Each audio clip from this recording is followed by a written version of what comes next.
these interviews with these women, and some men, by the way, but most of them were women. The first question I asked everyone was what their favorite color was when they were a child, which I think surprised them.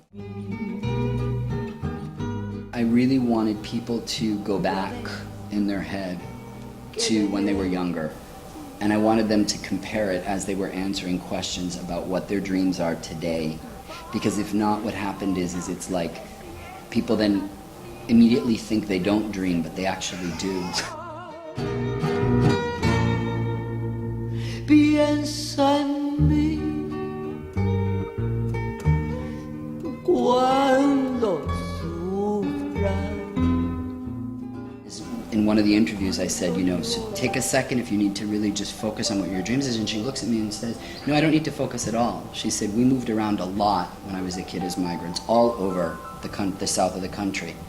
And I would love to go back to some of the schools and churches that I went to when I was a kid, because that's where I played with all my friends.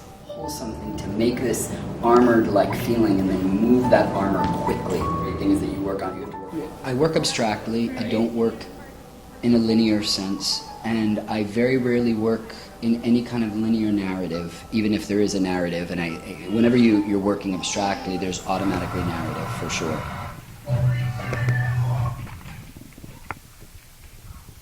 But I take about usually a year and a half of working on something conceptually, intellectually, and from the heart center before I then begin to actually make the movement phrases. I usually by that point, personally, I have a lot of dreams, and I pull a lot of things from my dream.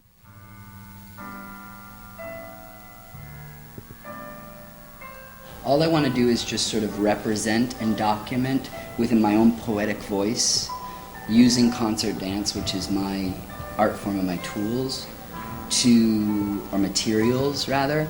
I want to comment poetically on sort of a documentation of what a certain situation is.